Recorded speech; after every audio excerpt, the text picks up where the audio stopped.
Muy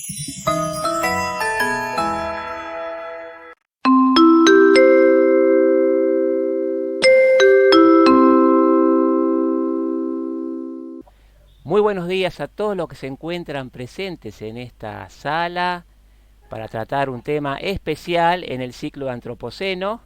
Hoy lo hemos invitado a Christian Erik Stolar, que es un especialista del INTA Cerro Azul de Misiones, cuyas actividades principales es la investigación aplicada, la innovación y transferencia tecnológica y el control integrado de plagas.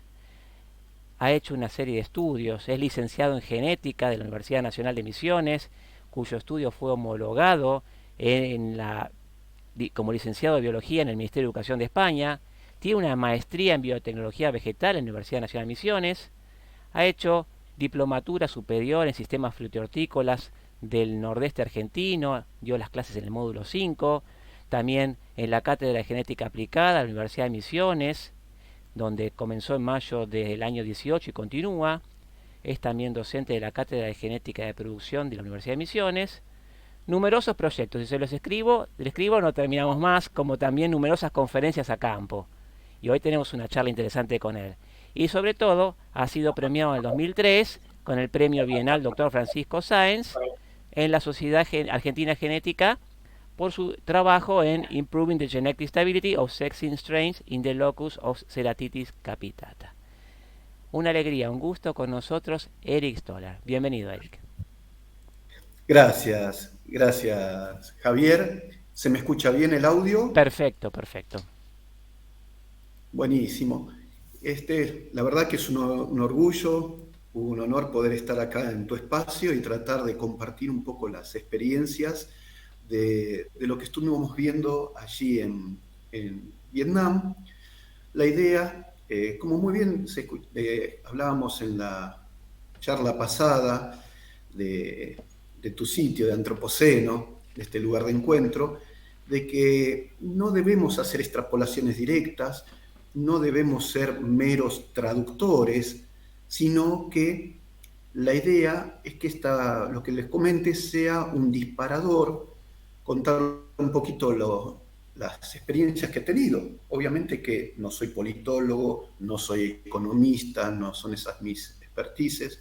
Soy genetista, soy un investigador y bueno, obviamente lo que yo he visto de la parte de fruticultura está obviamente sesgada y interpretada desde mi área de trabajo. Pero bueno, trataré de ser amenos y rápido y de comentar un poquito lo que me resultó más interesante como disparador para ver de qué manera podemos aportar al sector productivo de nuestro país en esta temática que me parece muy interesante como es la fruticultura tropical.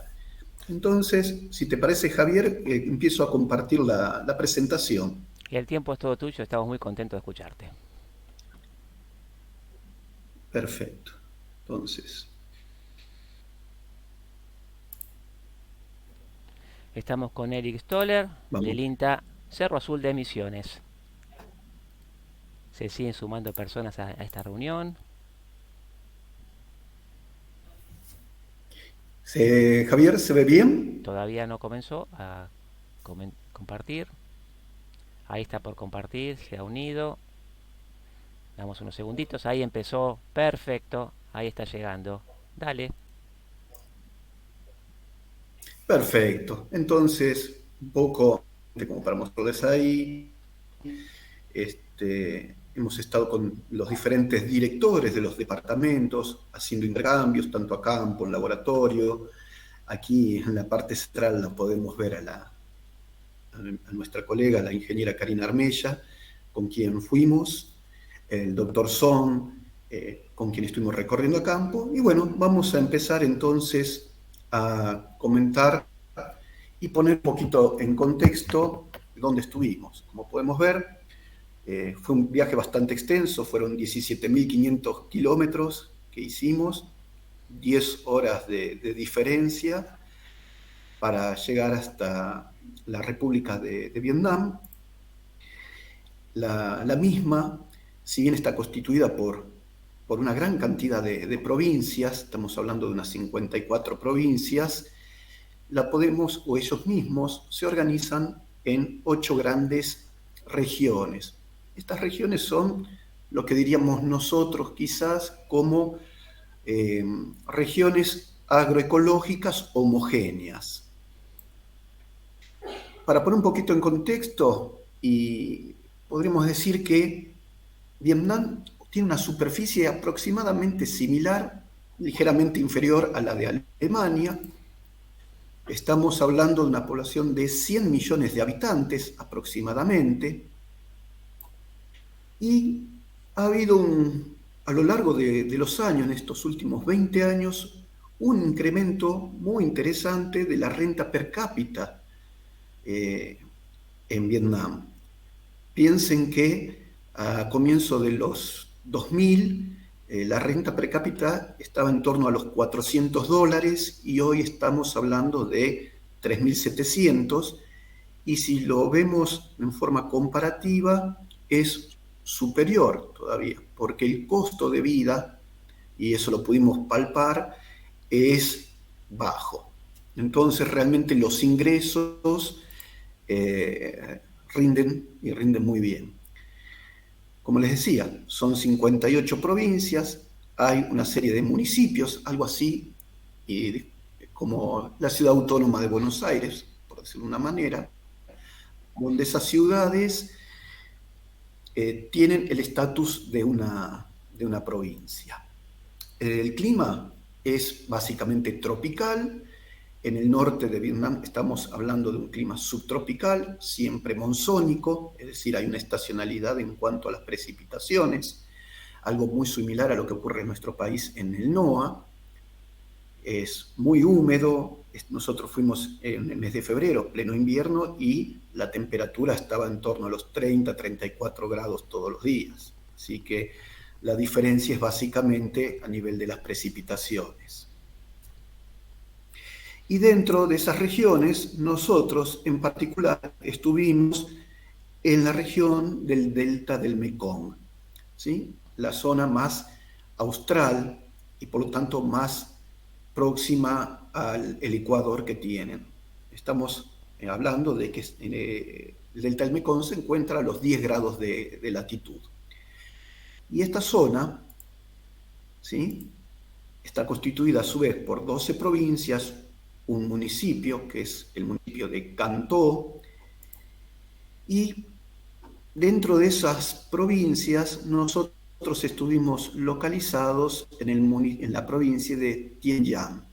Ahí, y como para poner ligeramente en contexto, podemos decir que se desarrolla el grueso de la fruticultura tropical de Vietnam. Estamos hablando de un 70% de la producción de frutas tropicales se concentra en Vietnam, en esta gran región, ¿sí?, en la del delta del Mekong. Y como podemos ver, es una cuenca muy importante de arroz, es la principal cuenca arrocera, a su vez también de Vietnam. Casi todas las exportaciones de arroz justamente provienen de esta zona. Han avanzado mucho en la temática de la piscicultura, es decir, directamente en la cría, en el manejo de los peces, no una pesca extractiva a nivel de mar, ¿sí? Y esta zona también concentra, fíjense, más de la mitad de las exportaciones piscícolas. Estamos hablando de una zona que abarca poco más de 40.000 kilómetros cuadrados, es decir, un 12% de la superficie del país. Está ahí presente más de 17 millones de personas, casi el 20% de su población, y es una de las regiones más densamente pobladas del país. Es más, es la región más densamente poblada. Para poner un poquito en contexto comparativo, y sin entrar a profundizar, acá podemos ver cómo Vietnam se caracteriza básicamente por ser un país fuertemente tropical, ¿sí?, con zonas subtropicales.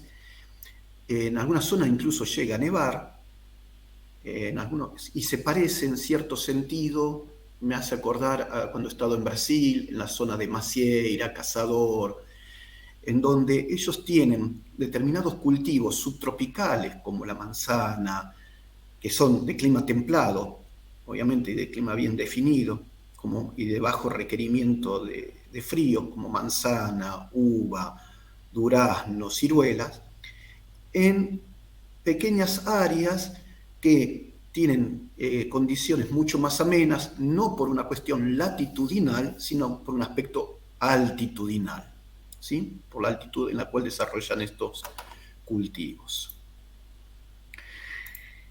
En ese sentido, el sector agrícola en Vietnam, si bien en las últimas décadas ha ido disminuyendo su peso en el aspecto global del PBI de Vietnam, ¿sí? Está representando de a poco un porcentaje menor, ya que se está desarrollando más hacia el área de servicios, al área de tecnología. Aún sigue siendo uno de los principales motores del desarrollo económico y social de Vietnam. Y sin entrar en los números, podemos ver cómo el número de establecimientos agrícolas, y cuando ellos hablan de establecimientos agrícolas hay que entenderlo en el sentido más amplio de esta expresión, es decir, agrícola, ganadero y piscícola, ¿sí?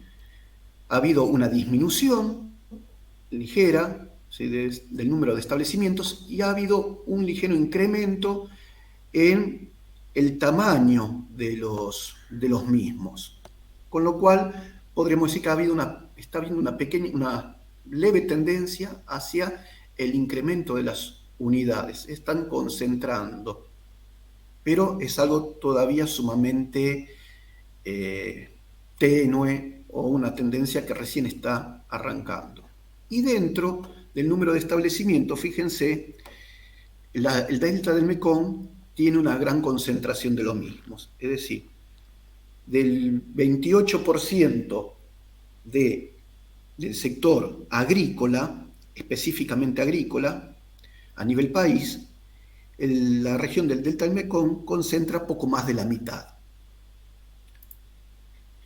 Acá lo podemos ver un poco mejor, lo que les decía, de la incidencia del sector agrícola en el PBI de Vietnam.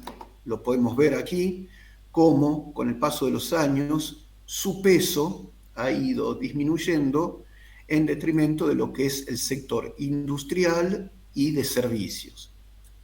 Bueno, ahora, más allá de que haya disminuido en el peso, desde el punto de vista de los ingresos que genera y del movimiento de divisas que genera, el mismo ha ido en crecimiento. Tanto es así que Vietnam es un país, un gran productor en diversos cultivos. Es, dentro de lo que es frutal, es el primer productor mundial de pitaya de piel roja. Está en el 10º lugar en bananas, 12º de ananá.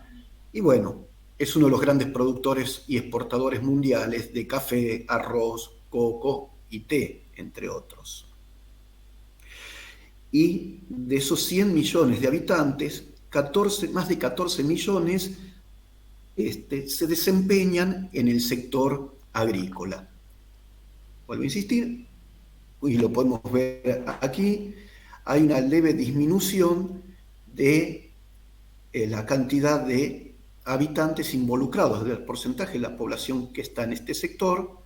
Fíjense que en la última década prácticamente ha disminuido en un 10%, esa gente que se ha ido movilizando del sector del campo hacia las grandes ciudades, donde se ha volcado a los sectores de servicio y de industria. Desde el punto de vista de las frutas, que es lo que nos interesaba a nosotros, y muy simplificado, ellos tienen bastante regionalizada las producciones. En la zona del delta del Mekong, que es donde estuvimos concentrados nosotros, se caracterizan por la producción de citrus, mango, longan, el caimito, que le dicen milky fruit, la pitaya. Ahí se concentra la principal producción. Estamos hablando de más de 55.000 hectáreas de pitaya o fruta del dragón que tiene Vietnam. Por otra parte, en la zona del altiplano central, lo que les decía, por una cuestión de altitud, ¿sí? Desarrollan otros tipos de cultivos como la palta, el caqui, la frutilla, ¿sí? Podemos ver cómo en la última década, y a pesar de que, como les decía, ha disminuido su incidencia o su peso específico dentro del PBI, las superficies de la mayoría de los frutales, la superficie implantada ha ido en crecimiento, salvo en el caso del ananá, que se mantiene relativamente estable y aún así algo se ha incrementado, ¿sí? Ha habido un fuerte crecimiento en lo que respecta a pomelo, lo que respecta a pitaya, el lichí ha disminuido, y no solo ha habido un incremento en la superficie, sino que a partir de la incorporación de tecnología, de transferencias desde el sector público, desde el SOFRI y desde otras instituciones, ha incrementado la producción, y no solo la producción, sino también la productividad, es decir, el rendimiento por unidad de superficie en los diferentes cultivos. Merced a implementar nuevos sistemas de conducción, nuevas prácticas de manejo, un ajuste en el manejo nutricional. Y volviendo, como les decía, a la zona específica donde estuvimos nosotros, que es el delta del Mekong, prácticamente estamos hablando que es la principal zona productora. Estamos en el orden de las 85.000 hectáreas implementadas con frutales en la provincia de Tingyang solamente, esas 85.000, ¿sí? En una de las 12 provincias, y donde una de las principales, o la principal, es la yaca, ¿sí? Le sigue el ananá, la pitaya, el mango. Y para darles una idea, la producción en la provincia de Tingyang, estamos hablando de, al año, se superan el 1.000.000 de toneladas. Y en el periodo pico de cosecha, que corresponden a los meses de mayo, junio, ¿sí? Estamos por arriba de las 250.000 toneladas. La intención de ellos es incrementar aún más la superficie implantada con frutales en el país. Esa superficie en estos momentos supera el 1.000.000 de hectáreas y piensan incorporar en lo que resta de la década otras 150.000 hectáreas más, principalmente en el delta del Mekong. Aquí se encuentran con un gran problema debido al cambio climático. Durante la época seca del periodo monzónico hay una gran intrusión todos los años del mar. El periodo 2019-2020 estamos hablando de que esa intrusión afectó más de 130.000 hectáreas implantadas con frutales, sin considerar el resto de los cultivos. Esto está llevando a que estén buscando ampliar hacia otras zonas la producción, estén apuntando desde el SOFRI a desarrollar portainjertos en citrus y en otros frutales que sean o presenten tolerancia a ese estrés por salinidad, a estrés por anegamiento. Ellos apuntan cada vez más a un manejo también con controladores biológicos, a utilizar y reduciendo, porque todavía sigue siendo alto, el consumo el uso de los protectivos agrícolas de síntesis. Y acá podemos ver un poquito de lo que veíamos. Esto es pitaya, diferentes sistemas de conducción, desde los más tradicionales del tipo mop-top, es decir, una estructura columnar, a los sistemas en barra en T, de mayor rendimiento. Estos productores, y vamos a ponerlos en contexto, que eso es lo que me resultó muy interesante. En esta región dependiendo la provincia, entre el 40 al 50% de los productores, su predio, porque aquí no podríamos hablar ni de fincas, ni de chacras, esos predios son de hasta media hectárea. Es decir, la mitad de los productores vietnamitas son productores que desarrollan su actividad en media hectárea como máximo. Es decir, que la producción está sumamente, si se quiere, pulverizada, está sumamente distribuida, con todos los inconvenientes que eso lleva desde el punto de vista de la logística, de la eficiencia, de la dificultad para poder mecanizar, implementar determinadas cuestiones, porque al ser tan pequeña la superficie, realmente el hilo es muy, muy delgado que tienen entre la ganancia y que le cierren los números y que pase a no cerrarles.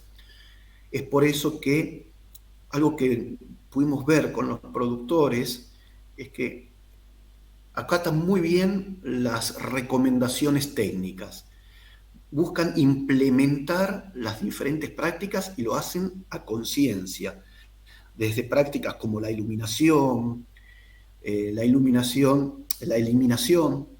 las barbas, como le dicen ellos, ¿sí? De los estambres de la flor para evitar el ingreso de enfermedades, de la implementación de los diferentes sistemas de conducción, del embolsado de frutos para minimizar el impacto de las moscas de la fruta, en este caso del género Daucus, y de esa forma reducir el uso de insecticidas, pensando en los mercados de exportación.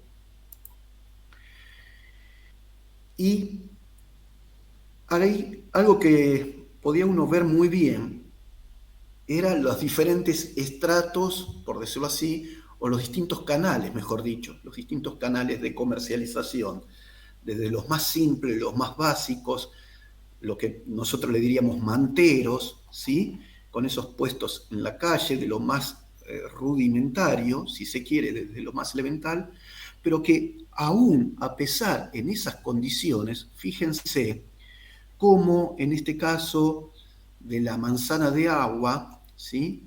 Del jambo, cada fruta embalada en forma individual. Fíjense en la calidad de la fruta, ¿sí? Que presentaban. Fíjense lo que son estas pitayas. Acá podemos ver otro tipo de puestos, algunos ya un poquito más elaborados, pero siempre buscando cuidar la presentación, la calidad del producto. Acá podemos ver uva, la producción de uva de Vietnam. Y otro detalle que vimos ya a nivel de los supermercados, de las grandes cadenas, y que es parte de la política implementada a través del Ministerio del Agro y Desarrollo Rural, es la identificación de la procedencia, la identificación del origen de la producción. Entonces, no es que era solamente pitaya, era la pitaya de tal localidad, el pomelo de tal otra localidad, ¿sí? Y donde empezamos a ver, que esto lo vamos a comentar un poquito más adelante, algunos de estos productos ya iban incorporando códigos QR. Ahí podemos ver algunos de estos puestos a nivel de la calle. Y hay, a nivel de escala, porque obviamente estamos diciendo que son productores sumamente chicos, hay una fuerte organización a nivel de cooperativas. Nos encontramos en Vietnam con cooperativas y con emprendimientos privados grandes, ¿sí? A nivel de las cooperativas, muchas de ellas abastecen a los mercados locales, pero hay otras que están exportando, lo mismo que el sector privado. Acá, muy, muy resumido, lo que es desde la cosecha hasta la post cosecha en una cooperativa típica de Vietnam, ¿sí? Podemos ver cómo trabajan, las condiciones en las que trabajan, son básicas, pero tienden a ser prolijos, muy limpios, algo que nos llamó mucho la atención en las diferentes ciudades, tanto en Mitó, en Long Dinh, en Ho Chi Minh, es la ausencia, por ejemplo, de moscas, mosquitos, incluso en esos mercados callejeros. ¿Sí? Estaba todo realmente muy, muy limpio. Podemos ver cómo transportan esos pequeños productores, aún desde las motos, en pequeños camiones, en algunos casos en carros tirados por bueyes, pero donde se está apuntando cada vez más, y sobre todo para los mercados de exportación, a que vayan mejorando toda la parte de logística, que por ahora está bastante limitada. Estas son las principales variedades en lo que es pitaya. El 70% de la producción de pitaya que se comercializa en Vietnam son de pulpa blanca, piel roja y pulpa blanca, y hay un 30%, básicamente la LD1, que son de pulpa roja. Fíjense el contraste con, tanto se hacen cooperativas, en este caso es una cooperativa, destinada a su producción, su producto a la exportación, si lo contrastamos con lo que veíamos para el mercado nacional. En este sentido, algo que yo quiero rescatar mucho es el gran pragmatismo que vimos con los técnicos,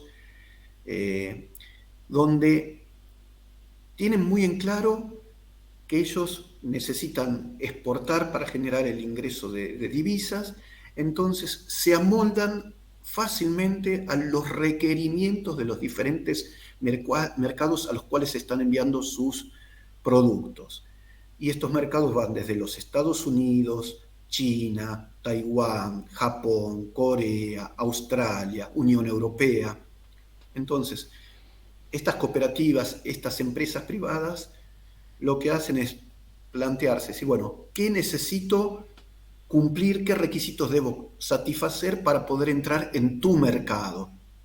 Bueno, los requisitos son estos, hay que ajustarse a la Europe Gap, a la Global Gap, actualmente Global Gap, o a cualquier otra normativa. Bueno, perfecto, entonces coordinan con los pequeños productores de la cooperativa o productores independientes a quienes le compran y ven de cumplir todos los requerimientos para poder acceder a esos mercados. Acá, perdón, me quedó chica la imagen, como les decía, realmente se toman el trabajo a conciencia y podemos ver lo que es el embolsado de fruto en mango para reducir el ataque de moscas. Antes lo habíamos visto con la pitaya, acá lo podemos ver en el mango. Esto es dentro del campo experimental de Sofri, pero lo veíamos en las distintas parcelas, lo hemos visto hasta en las ciudades. Las propias plantas de traspatio también practican el embolsado. Hemos visto una infinidad de frutas realmente llamativas que nunca habíamos visto, ni siquiera las habíamos escuchado nombrar, como en el caso del GAC, que es una fruta que ellos le dan una utilidad más que nada por sus propiedades nutracéuticas, diríamos, tiene un uso medicinal. Y yo lo traigo a colación porque me pareció interesante cómo ellos buscan continuamente también revalorizar sus frutas nativas. Porque buena parte de lo que están produciendo y exportando son frutas que se han incluso llevado desde América. Estamos hablando de papaya, ananá, pitaya o fruta del dragón, caimito, sapodila, en fin, hay un sinnúmero de frutas americanas que están produciendo y exportando, pero también buscan revalorizar sus frutas nativas. Eso me parece algo interesante y es un buen ejemplo de lo que deberíamos hacer nosotros. Sin ir más lejos, la provincia de Misiones cuenta con poco más de un centenar de especies de frutas nativas. Y lo mismo podríamos hablar de las que pueden estar presentes en otras zonas del país. Y como les decía, si bien ha disminuido el peso, fíjense cómo con el paso, a pesar de eso, esto estamos hablando del periodo 2000-2022, las últimas 2 décadas, cómo se han incrementado las exportaciones de frutas y verduras por parte de Vietnam. Estamos hablando de que representan unos 4.000, actualmente estamos hablando de 3.400, 3.500 millones de dólares al año. De esa cantidad, pitaya representa 1.100 millones. Lo que les decía hoy, desde el SOFRI, desde la institución pública, que está trabajando muy fuerte en el desarrollo de orientarse hacia una economía circular, de reaprovechamiento de los recursos, de apoyar a las startups, ¿sí? A la implementación de buenas prácticas agrícolas, han desarrollado su propia normativa, la VietGAP, en este caso pensada en principio para el mercado interno, porque luego ellos, como les decía, lo que es exportaciones, se adaptan a las exigencias de los diferentes clientes. Por otro lado, están buscando incrementar la incorporación de valor agregado, es decir, no solo quedarse con lo que es fruta en fresco, del cual China es su principal comprador, normalmente absorbe entre el 70 y el 80% de las exportaciones de fruta y de hortalizas frescas de Vietnam. Y si bien quieren incrementar aún más esos niveles de venta, los objetivos actualmente de Vietnam es ampliar la cartera cada vez más de clientes, disminuir el peso de China, porque si se fijan, en los últimos años, esta parte representa bien lo que fue lo de la pandemia, que afectó a muchos, a todos los países en mayor o menor medida, pero parte de esta merma se explica por el incremento de las exigencias que ha implementado China en cuanto a la compra, a la importación de frutas de Vietnam. Y eso le ha generado una serie de inconvenientes, porque estamos hablando de que son productores muy chicos que están, realmente cualquier cimbronazo lo sienten.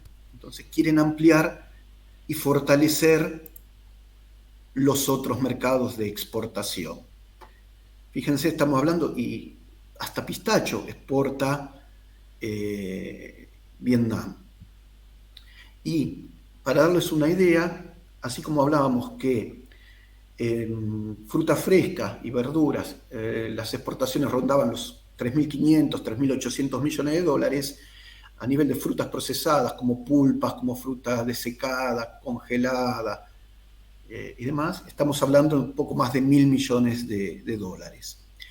Donde la Unión Europea, fíjense, solo representa, o sea, las exportaciones de Vietnam hacia la Unión Europea, para la Unión Europea solo le representa el 0,2% de lo que importa en este rubro. Y ahí es donde ellos justamente dicen, no puede ser que solo les representemos un volumen tan chico. Tenemos que ver cómo hacemos, qué tenemos que hacer para poder incrementar esa tasa. Entonces, fíjense, ahí podemos ver lo que son diferentes plantas de procesamiento, ¿sí? De frutas, en este caso de durian, uno de los principales caballitos de batalla, de ananá. Están incorporando cada vez más valor agregado, igual es un rubro que todavía sigue siendo deficiente, que ellos reconocen sus limitaciones, pero que lo vemos desde la cuarta gama, en la parte callejera, lo podemos ver, fíjense también en los supermercados, están avanzando en el tema de jugos, de bebidas fermentadas. Esto es una especie, ya acá se enojarían la gente del Instituto Nacional de Vitivinicultura, pero ellos se refieren como vino de pitaya. Obviamente nosotros no lo podríamos definir como tal porque está prohibido por la legislación, pero sí es una bebida fermentada a partir de la pitaya. Hacen, digamos, un vino blanco y un vino tinto, pero ojo que ellos están haciendo vinos y espumantes a partir de uva. De hecho, y como nota de color, yo festejé mis cumpleaños el 25 de febrero allí en Vietnam y me di el gusto de probar un espumante vietnamita. Y tengo que reconocer que me sorprendió, me sorprendió. Muy, muy aceptable, un producto que no me esperaba conocer ni imaginaba que podían estar haciendo espumante en Vietnam. Y en ese contexto de la producción de uva, si bien no es una fruta tropical, fíjense, es un cultivo que se introduce hace 60 años, ¿sí? En una zona de clima cálido, seco, suelos arenosos, que tienen buenas condiciones, están buscando ampliar la superficie. En este momento, en la provincia de Ninh Thuan, están haciendo ya certificación por procedencia, denominación de origen, ¿sí? Estamos hablando que quieren incrementar la superficie a 1.100 hectáreas, es chica comparada con la nuestra, pero fíjense la calidad de uva que están comercializando. Otro detalle, que como decíamos, una de las limitantes, uno de los talones de Aquiles que tienen, que ellos ven, es lo pequeño de la escala de cada productor. Por lo tanto, necesitan articular, necesitan ayudarlo a que se consoliden. Es por eso que están trabajando con un enfoque que antes se hacía aquí también, el de cadenas productivas, donde, fíjense, en la cadena productiva de Hanoi, la capital, ellos hablan de 130 cadenas. Esas cadenas provienen de los pueblitos, de las comunas satélites alrededor de Hanoi, y esa producción se canaliza a través de 110 supermercados, 1.400 comercios, unas 300 tiendas especializadas. Pero lo más interesante, lo que me llamó mucho la atención, es cómo están implementando la tecnología 4.0, es decir, el uso de la inteligencia artificial, de la Big Data, a los productores, esos pequeños productores proveyendo de códigos QR, como les decía hoy temprano, para tener trazabilidad, para ayudarlos a visualizar. Han desarrollado aplicaciones que se bajan en los teléfonos, donde el consumidor, que está, como decimos, a partir de que ahora está mejorando su poder adquisitivo, está ampliando su cartera de productos, está buscando innovar, ¿sí? Está viendo un cambio de consumo, y le permiten de esa forma que, aún siendo un productor chiquito de media hectárea, sea visible para ese consumidor, que haya trazabilidad, que haya un seguimiento, y a partir de ahí poder trabajar y consolidarlos. Esos códigos, en lo que es Hanoi específicamente, está ya trabajando para 600 productos que corresponden a 70 empresas, talleres, negocios, cooperativas, ¿sí? Y donde el apoyo del Estado, la articulación del sector público y privado es grande, y en este caso el sector público les está aportando para ayudar a consolidarlos. Fíjense, con una línea que cubre el 50% de los costos de plantas e insumos para el pequeño productor. Le cubre el 100% del costo de empaque y etiquetado durante 3 años o 3 ciclos productivos a empresas y cooperativas.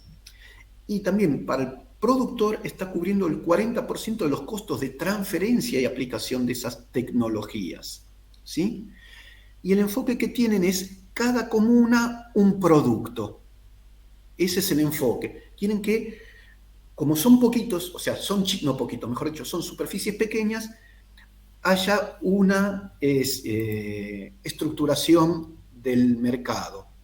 Y si pudiéramos hacer para ya cerrar, un pequeño análisis FODA, básico, elemental, porque no soy ningún especialista en Vietnam, solo estuve una semana, pero en base a lo que pude ver, podríamos decir que como fortalezas, por un lado tienen buenas condiciones climáticas favorables, ya lo vimos, hay una gran diversidad de frutas, nosotros desde ese punto de vista también tenemos un potencial en ese sentido, tienen un gran acceso a mercados internacionales, están muy bien ubicados, su ubicación es estratégica desde ese punto de vista, aún tienen un bajo costo laboral, pero ese bajo costo laboral no implica que estén mal los productores, ¿sí? Porque, como le decíamos, sus costos son bajos.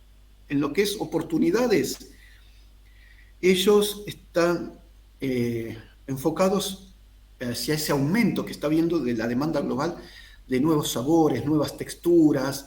Se estaba con las posibilidades ahora de poder comercializar y de conservar, aumentar la vida post cosecha.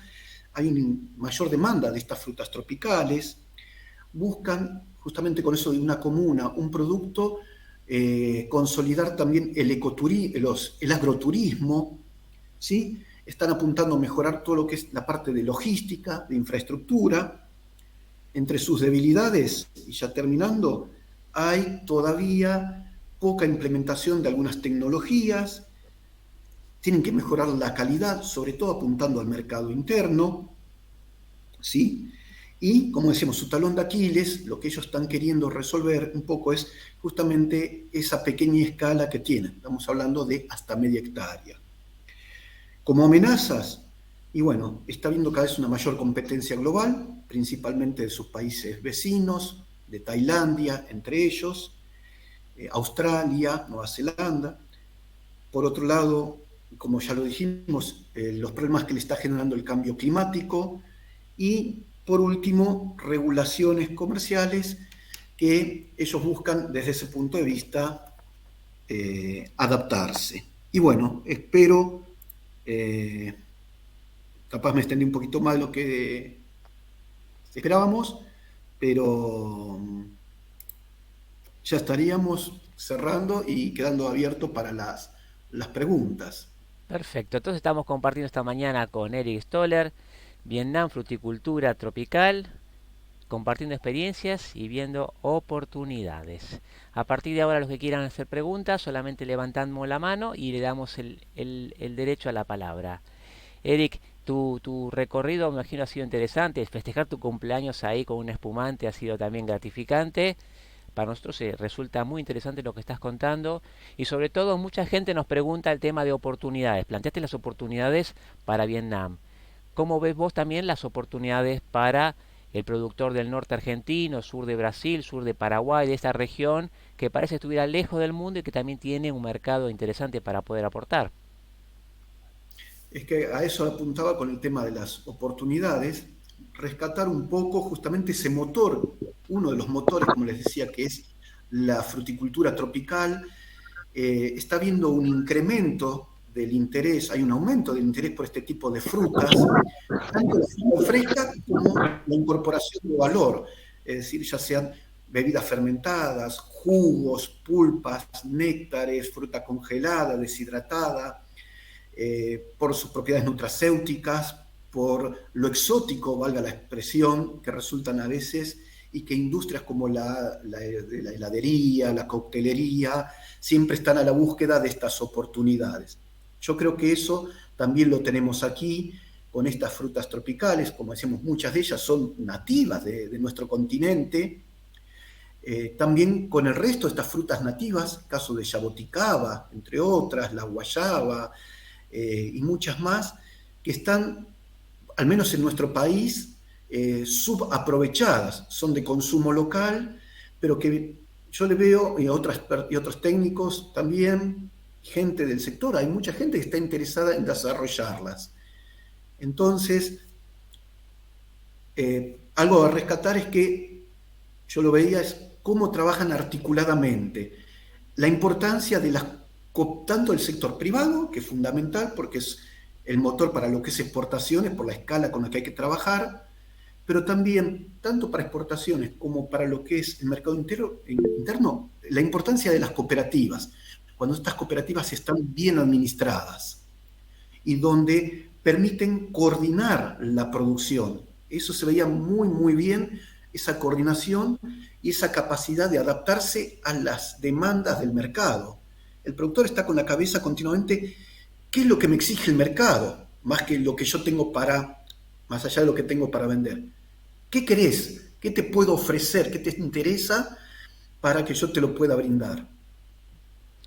Dentro de este grupo tenemos la presencia de Ricardo Martín, que habló sobre pitaya en Antropoceno hace un tiempo y ahora nos pidió la palabra. Ricardo, bienvenido, contanos algo.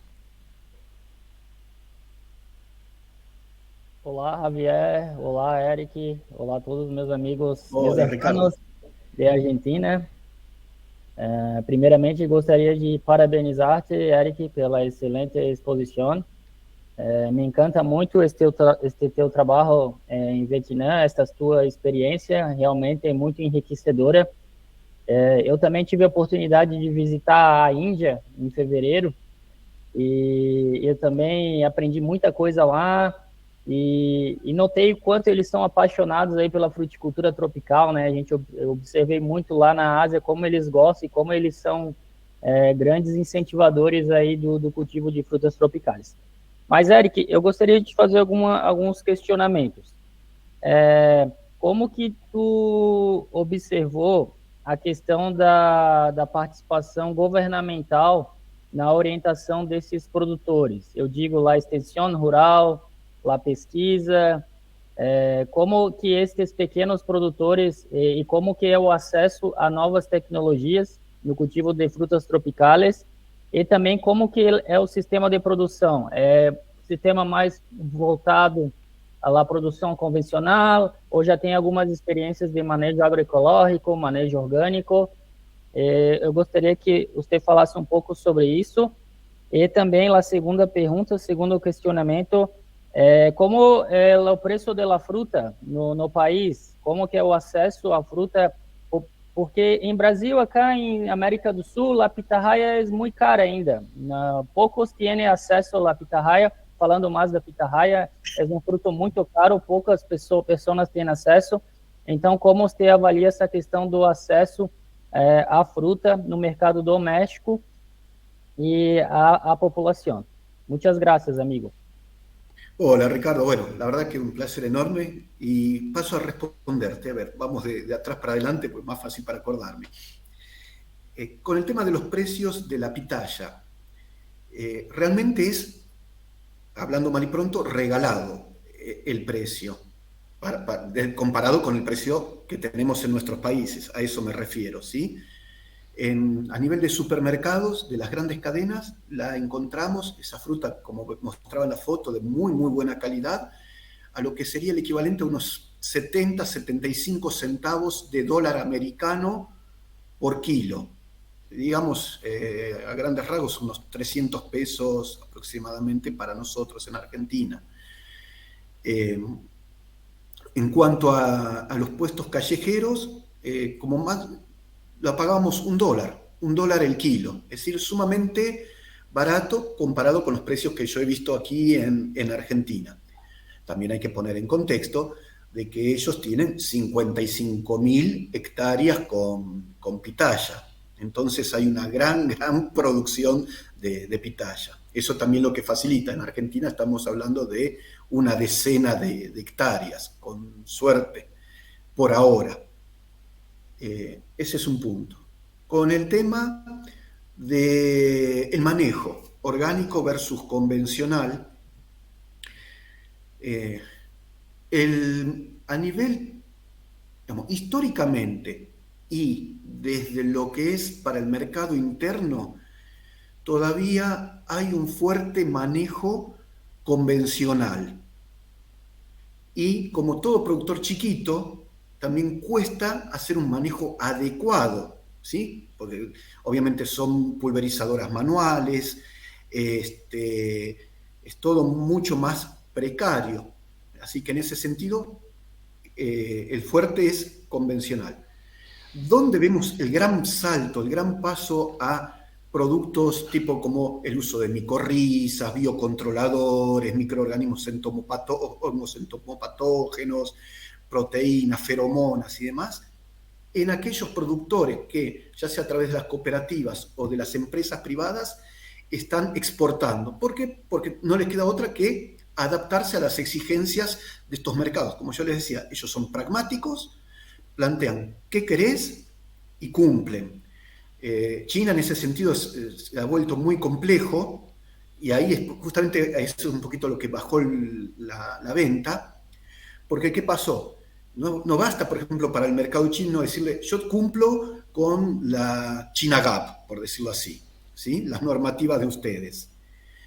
China te manda sus veedores a las fincas de los productores, porque esos productores tienen que estar registrados y tiene que haber trazabilidad hasta el productor. Entonces ellos te van hasta el productor y ahí van a mirar qué pasó con los envases, qué productos están utilizando, llevan registro, no llevan registro, y si no cumplen, directamente le dejan de comprar a la cooperativa. Así que es realmente ahí donde vos ves ese salto, por un lado. No quiere decir que otra gente no lo haga, pero ahí es donde vos lo notás mayormente. Con respecto a la articulación, y SOFRI, al menos donde estuvimos nosotros, pero también lo hacen las universidades y otros centros de investigación, están trabajando mucho hacia el desarrollo de todas estas, y en parcería, ¿sí? En colaboración con el CSIRO de Australia, con el USDA, con diferentes organismos ya sea de Holanda, de Alemania, de España, ¿sí? Con Taiwán, o sea, con China. Ellos no tienen, como te digo, son pragmáticos, y con el CIRAD-FLOR de Francia, ¿sí? Entonces buscan desarrollar todos esos paquetes. Y por último, la parte que vos me preguntabas, si yo mal no recuerdo, y que me pareció muy interesante, es la canalización que hay, o sea, la fuerte articulación, el sector privado y el sector público, donde hay una muy buena articulación, van de las manos ellos. El sector público busca ser un facilitador, un lobista del sector privado.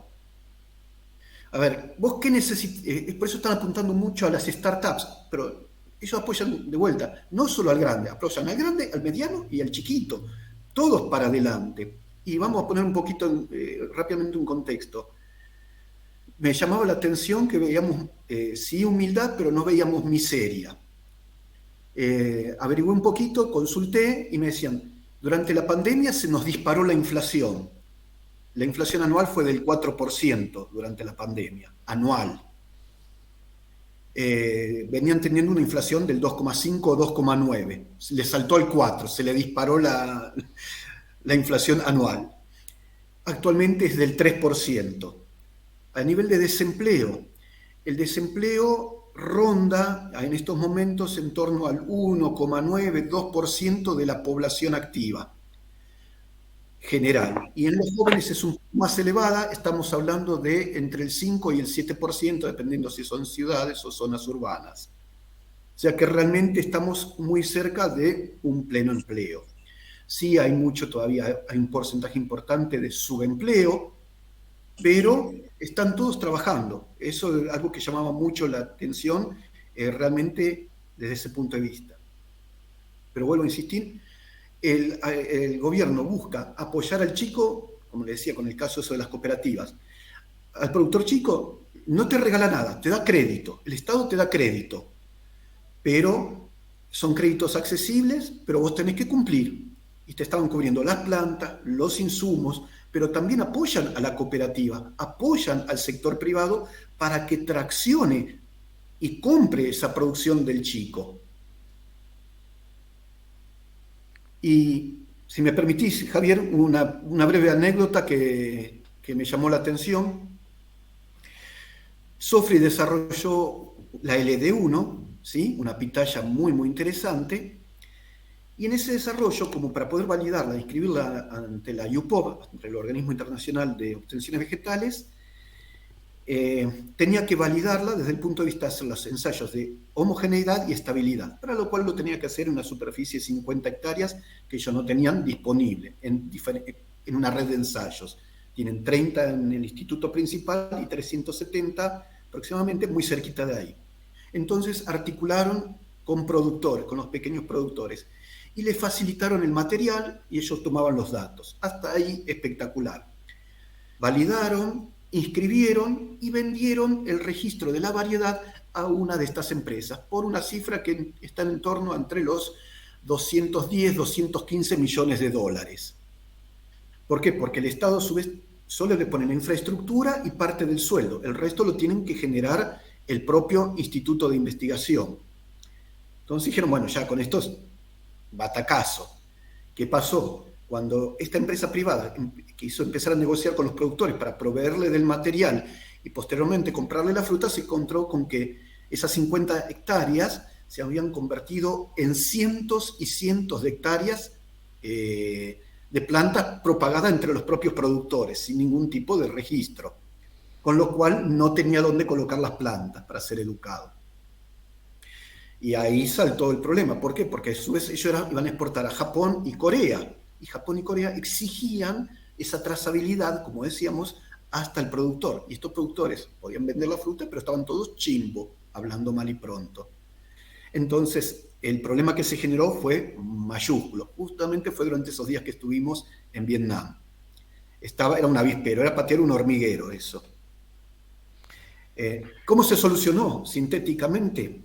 Todos se dieron un poco. La empresa privada dijo, bueno, a los productores yo les voy a dar la oblea de como que yo les vendí las plantas y puede haber trazabilidad. Ahora, esos productores me tienen que vender la producción a mí. Y yo a su vez le voy a pagar un 30% más por arriba del precio medio del mercado. A su vez, aquellas cooperativas que agrupaban productores y que también querían exportar a Japón y Corea, bueno, no hay problema, vamos a hacer, acá no pasó nada, exportan pero me pagan un mínimo del royalty, que era centavos de dólar. Realmente no llegaba al centavo de dólar por kilo, muy, muy bajo el royalty. Simbólico, pero aportan.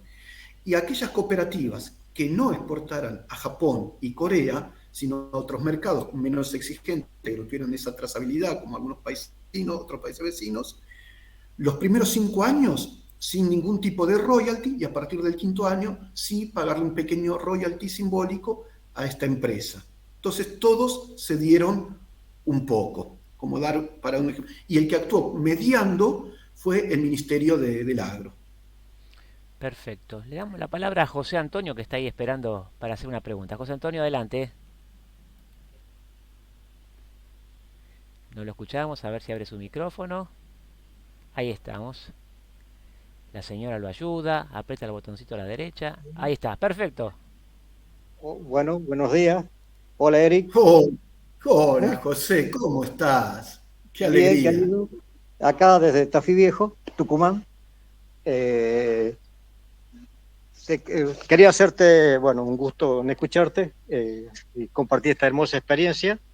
Te voy a mostrar, bueno, de espalda mi Black Magic. Te quería hacer una pregunta. Es la siguiente. Ya contamos con materiales inscritos en el INASE en cuanto a pitaya por el tema de que, digamos, si a futuro se exporta, como para tener un material que tenga los registros, digamos. Y la segunda era como cuando anduviste por acá, hacia fin de año yo te comenté que una empresa de Tafí Viejo, Tucumán, digamos, había exportado, digamos, hizo la primera exportación de limón a Vietnam. Eso era, mi pregunta es si tenemos variedades ya registradas en el INASE y comentarte que sí, Tucumán tiene una experiencia hecha en exportación de limón hacia Vietnam. Bueno, puntualmente si hay alguna variedad registrada ante el INASE, sinceramente, ahora yo si te digo, te miento, no quiero decir una cosa por otra. Lo que sí, que los materiales que tenemos aquí en Argentina, lo poco que está en producción, porque como te digo, es algo muy, muy reciente, la mayoría de ellos son autoestériles. Necesito hacer una polinización cruzada y esa polinización se hace durante la noche. Y nosotros sabemos lo que cuesta conseguir el personal calificado para la actividad, personal disponible en tiempo y forma para que se pueda hacer. Justamente uno de los motivos de este viaje era no puntualmente en el FOAR, porque el FOAR no está para eso, es simplemente intercambio de conocimientos, intercambio técnico, transferencia, pero sí generar la semilla, ¿sí?, para ya sea a través de Vietnam o con otros países, empezar a introducir materiales superadores, ¿sí? Materiales autofértiles que pueden tener un poco más, un poco menos de autofertilidad, pero que simplifiquen el manejo agronómico del cultivo. Yo he visto así plantas aisladas con esas características, pero la verdad que son plantas que no han entrado por los canales pertinentes, formales. Son plantas aisladas, ¿sí? Plantas de traspatio que uno ha visto. Esa es una asignatura pendiente, la de introducir estos materiales. Hay que trabajar bastante sobre eso. Tenemos interés desde INTA de introducir otros materiales de otras frutas también, que no las hay, de eso sí estoy seguro que no las hay, que hay potencial para producirlas acá en el país. Pero yo al menos todavía, puede ser que me equivoque, pero no sé de materiales que estén de variedades registradas en el INASE. Pero, ojo, que yo no conozca. Perfecto. Bien, muchísimas gracias, Eric. Le damos la palabra a nuestro amigo que está en Centroamérica, JC Ananás. Ahí pidió la palabra. JC, dale. Hola amigos, ¿cómo están? Un gusto saludarlos.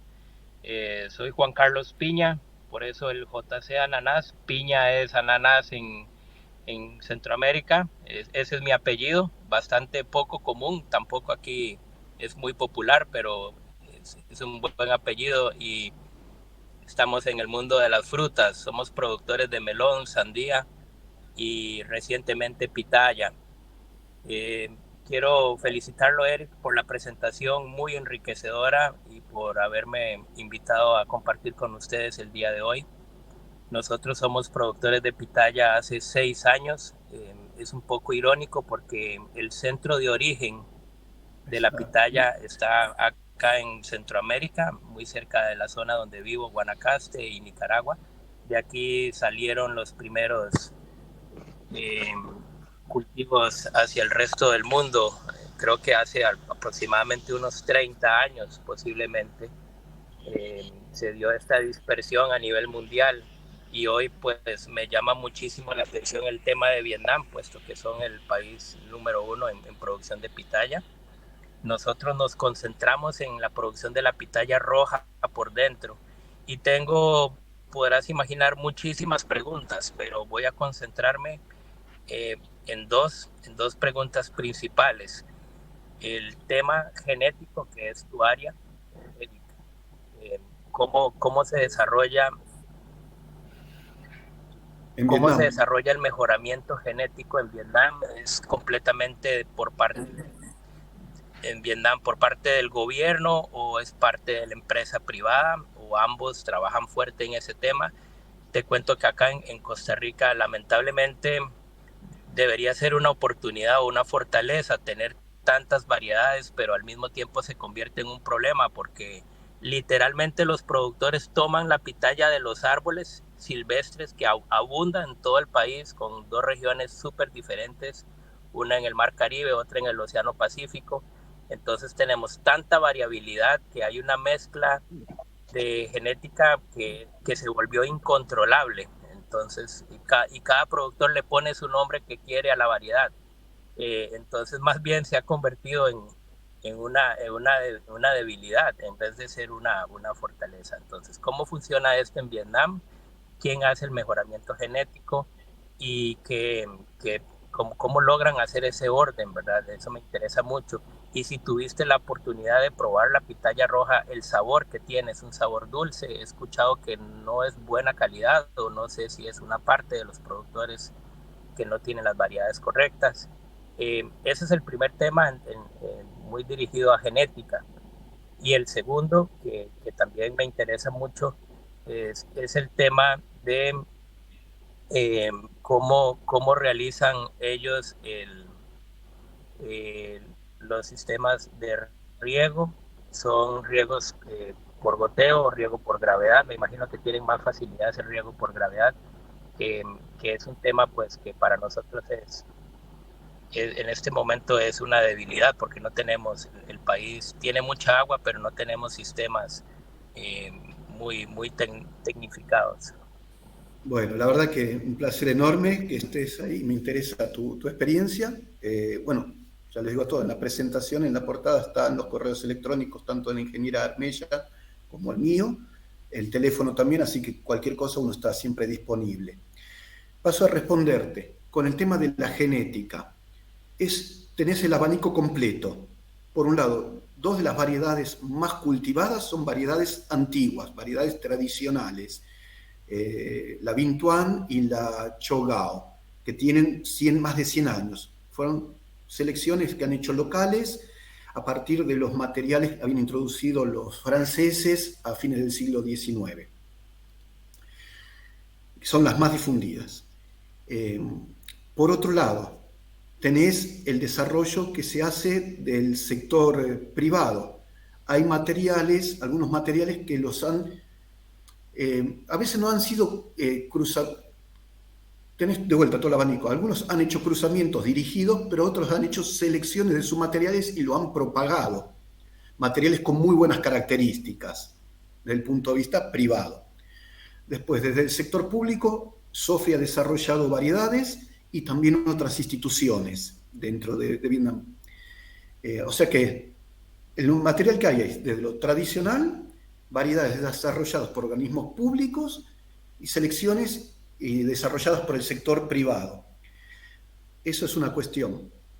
Por otro lado, la metodología empleada, por lo menos desde el sector público, es el mejoramiento tradicional, convencional, ¿sí? Observación, detección de mutantes, ¿sí? Por alguna característica en particular, y luego mediante cruzamientos introducir esas características o seleccionar en función de las demandas.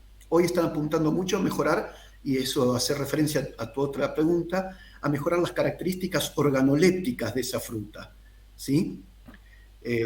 A diferencia, bueno, mejor dicho, o como lo he visto en el IRTA, en Cataluña, pero bueno, donde ellos ese trabajo lo venían haciendo con unos niveles tecnológicos muy altos, acá por ahora es todavía un poco más básico, pero apuntan a eso. Y te paso a responder. Sí, probé las pitayas, he probado la blanca, he probado la roja, púrpura, aquí. Obviamente, probé cuánta fruta tenía dando vuelta, oportunidad. No soy un buen evaluador, comparando, digamos, con la diversidad que tienen ustedes allá y la experiencia que tienen ustedes allá. Sí te puedo decir que la que probé, los materiales que probé, que compré en mercado, ¿sí? Una muestra aleatoria al azar de lo del mercado, fue una fruta dulce, fue agradable realmente dentro de todo. Sí me gustó más la blanca que la roja en cuanto a sabor, yo lo noté sí un poco más definido. Lo otro, si se quiere, se sentía así, es dulce, pero si me hubieran vendado los ojos, quizá no te podría decir, estoy ante algo bien característico, no sé si me explico. Le falta avanzar en ese aspecto, como si lo tienen con otras frutas. Después, con el tema del riego, sí, mayormente, y ese es uno de los problemas que están teniendo, el riego es por manto, es un riego por gravedad. La zona principal es la zona del delta y, como te decía, vienen teniendo muchas intrusión del mar hacia la zona del delta. Decíamos que afectó más de 130.000 hectáreas. Con lo cual, ahí hay un fuerte trabajo de extensión, de llegada justamente del SOFRI y de la articulación con las cooperativas para que tengan mucho cuidado con el tema del riego los productores, porque hacen derivaciones, pequeños canales de los ríos, ¿sí? De los afluentes, y con eso se les incrementan los niveles de salinidad con todas las consecuencias que esas tienen para el cultivo. Entonces, de vuelta, hay una fuerte articulación y apoyo desde el sector público para tratar de que ese productor se encarrile y que allanarle la situación, ¿sí? De que no tenga inconvenientes. Perfecto. Ya estamos llegando casi al final de la reunión, pero yo quisiera, Eric, si podés hacer un pequeño punteo de las localidades o regiones de Argentina que vos ves con mayor oportunidad, ya sea agroecológicas o en el medio ambiente social, político que haya en esas regiones, que vos decís, estas son zonas que tienen oportunidad o de incorporar agricultura tropical, frutas tropicales, o ir reconvirtiendo otras frutas a estas nuevas frutas. Dame 3 o 4 localidades o zonas que vos decís, acá hay que seguir desarrollándola y poniendo muchas fichas en el tablero. Mirá, la verdad que en ese sentido, el gran norte, a ver, hablando de un manejo convencional, a campo, ¿no? Porque si aplicamos paquete tecnológico podemos llegar hasta la pampa húmeda con estos cultivos, en algunos casos.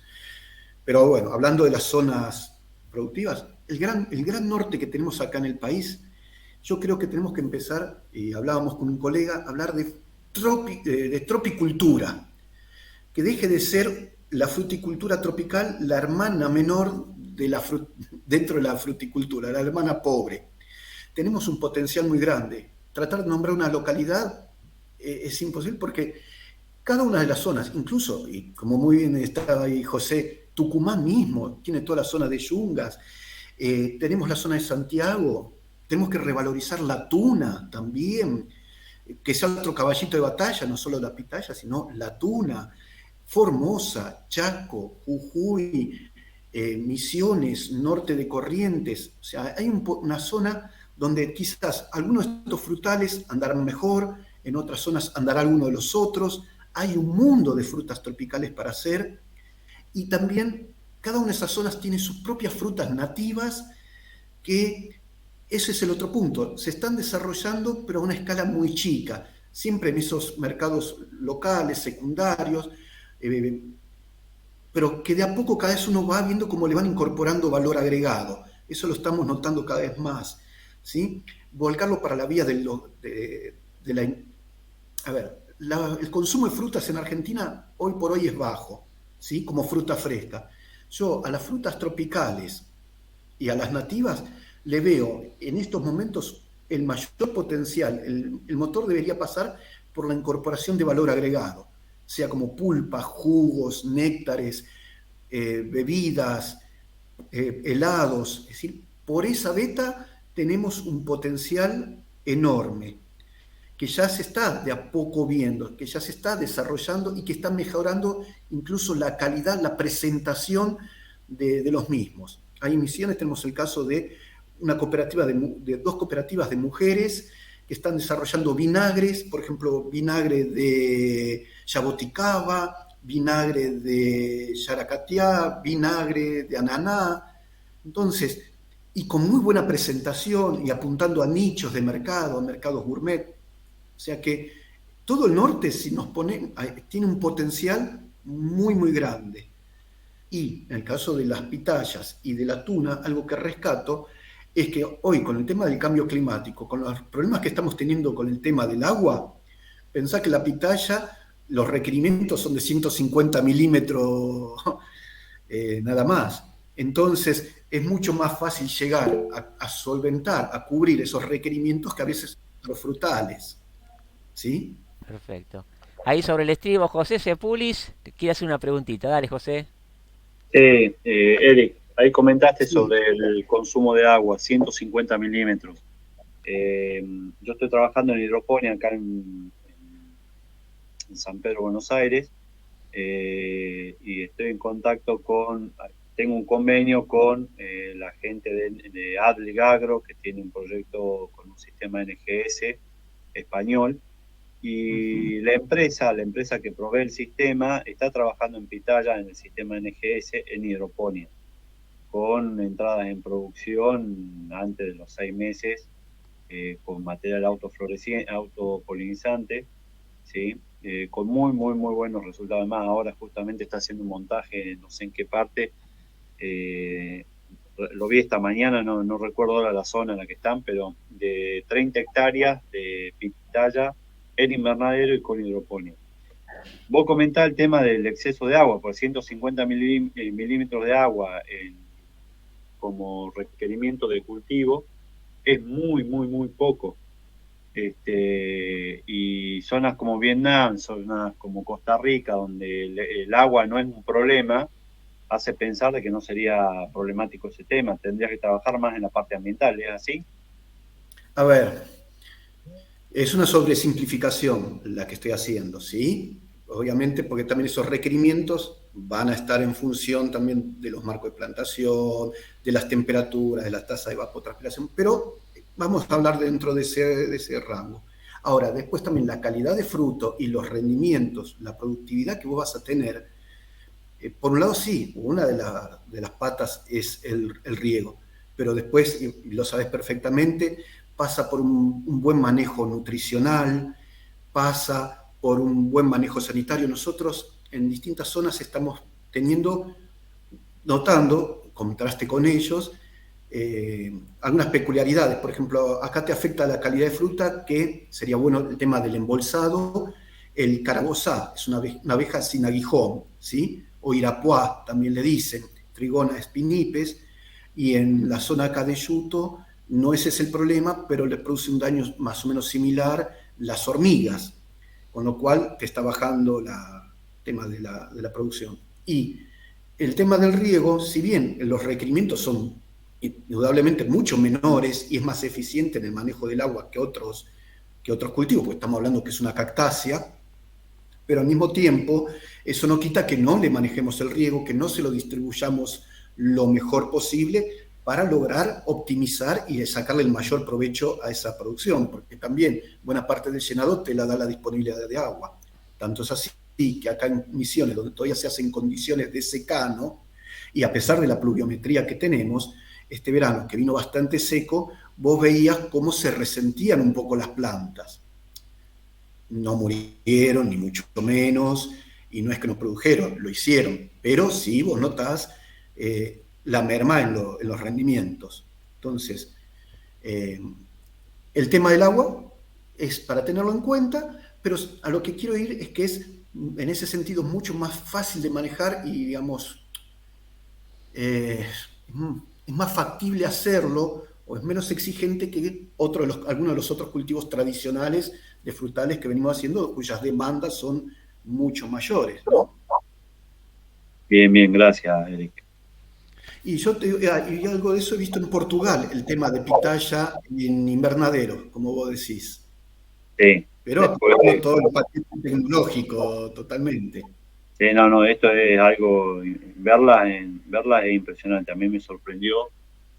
Las primeras de Yuto las llevamos con Carlito Aguirre del CEDEVA en 2007, ¿viste? Y pudimos probar la fruta varios años después, y antes que yo me venga para acá a San Pedro, bueno, y después quedó Karina con todo, Karina, Carlito, y hoy está Karina a cargo de todo eso. Así sí, que es muy bien. Interesantísimo.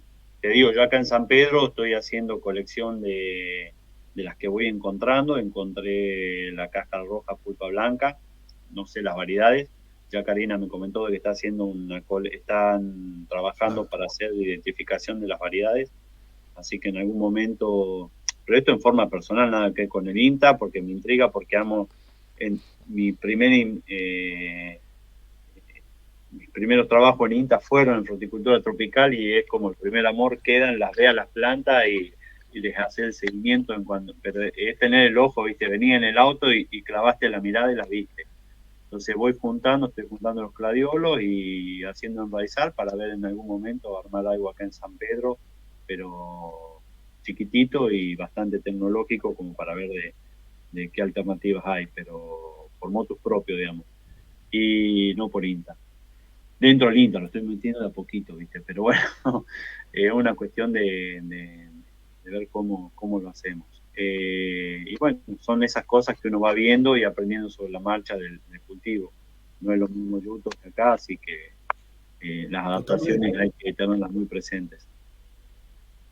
Algo que para cerrar, lo que me decía Javier sobre qué zona veíamos posibles, potenciales para el país, te digo, a mí nunca deja de sorprenderme. Yo voy recorriendo todo el norte, algunos de los que están aquí presentes lo saben muy bien, y vas encontrando, por ejemplo, ahí mismo en Misiones y otras provincias, lichi, longan, carambola y cuanta fruta tropical se te cruce por la cabeza, hay esas plantas, y encima no solo que están, sino ves que aún siendo plantas de traspatio, una planta sin manejo agronómico alguno, obviamente podrían mejorarse indudablemente, pero que están produciendo y producen bien. Es decir, que se adaptan, que tienen hay posibilidad, hay potencial, si lo tomamos en serio, si volvemos tropicultores a ese grupo de productores, de desarrollar producciones interesantes. El tema, valor agregado. Tal cual. El tema es hacer ingeniería, aplicar ingeniería. Los cultivos se adaptan, pero tenés que darle las condiciones.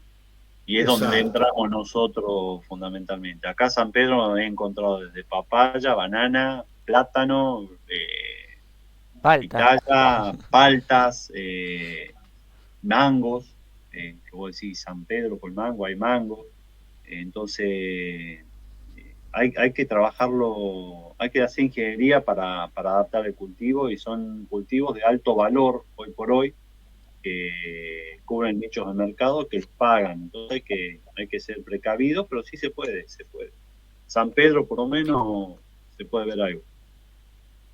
Sí, y algo que yo rescato, y por eso lo marcaba, esa política que tienen de somos chiquitos, como productores, tenemos media hectárea cada uno, 3.000 metros cuadrados, no importa, vamos a ponernos de acuerdo. En esta cuenca vamos a tirar todo junto, vamos a tirar parejo y vamos a hacer que hay un apoyo desde el Estado y apoyo desde las cooperativas y de los compradores del sector privado. Y en esta localidad vamos a especializarnos en esta variedad, o en este cultivo, en esta fruta, o en estas 2 o 3 frutas, y le vamos a meter toda la ficha. Y vamos a tirar parejo y vamos a pelear parejo por los recursos. Y algo que relaciona con una de las preguntas anteriores, con el tema de la gran diversidad de materiales, eso les lleva también a que tengan un arraigo a su zona y tratar de caracterizar ese material. No es cualquier material. Este mango es el mango Wa-Loc, que se hace en tal localidad. Es la pitaya Cho-Gao, es la pitaya Binh Tuan. Son nombres de las localidades. Es su orgullo, extrapolándolo y salvando las distancias, como las denominaciones de origen de Francia, de Suiza, de todos esos grandes países europeos, que uno ve que ellos remarcan siempre que no es cualquier queso, no es cualquier pan, no es cualquier... es el de tal vino, es de tal localidad, es su denominación de origen. Eso ellos ya lo están teniendo muy aceitado, lo tienen incorporado en su forma de ser, digamos. Es el orgullo de hacerlo. Y todos te dicen, no, porque como el mango Cho-Gao lo pueden el mango Wa-Loc lo pueden hacer en otras partes del mundo, pero nunca va a tener la calidad ni el sabor del que hacemos en esta localidad. Excelente. Y te la venden por ahí, ¿viste? Muy bien, amigos. El tiempo se nos está quedando ya muy finito, así que me parece que es el momento en que, Eric, te damos la palabra para que puedas hacer un pequeño cierre, una despedida, y después cerramos la reunión de esta mañana. Bueno, muchísimas gracias, Javier. Gracias por el tiempo brindado. Como les dije, la idea es que fuera solamente un disparador. Estamos tanto la ingeniera Karina Armella como yo totalmente abiertos, disponibles para brindar información técnica o incluso todas esas tablas y datos. Hay mucha más información que estamos dispuestos y están disponibles para brindarlas. Así que lo que queremos es que se desarrolle la fruticultura, principalmente la tropicultura, en todo este gran norte argentino, para que pueda mejorar la calidad de vida de todos, desde el chiquito, el mediano y el grande. Pero siempre, y eso es lo que más rescato, con un encarrilamiento, un trabajo conjunto de público y privado. No es público versus privado, es público y privado viendo cómo ambos traccionan para que toda la sociedad pueda progresar y mejorar su calidad de vida. Punto final entonces a este encuentro, Eric. Muy agradecidos de tenerte en esta reunión desde Yuto y en cualquier lugar que estén. A todos ustedes que estuvieron aquí en esta sala, y para aquellos que no pudieron participar, Comentarles que esto va a estar grabado, va a estar en el canal de Antropoceno en YouTube en las próximas 24 horas, así que si les interesa lo pueden compartir con sus amigos en sus redes para que se siga generando esta energía y un buen trabajo para todos y más agronomía, más desarrollo, más ganas de trabajar y más ganas de compartir buenas experiencias, que eso empuja y levanta mucho la energía, el trabajo y el futuro en cada localidad, en cada región, en cada país. Gracias, Eric, gracias a todos. Nos despedimos, nos vemos en Gracias a vos, breve. Javier, y gracias a todos por su presencia.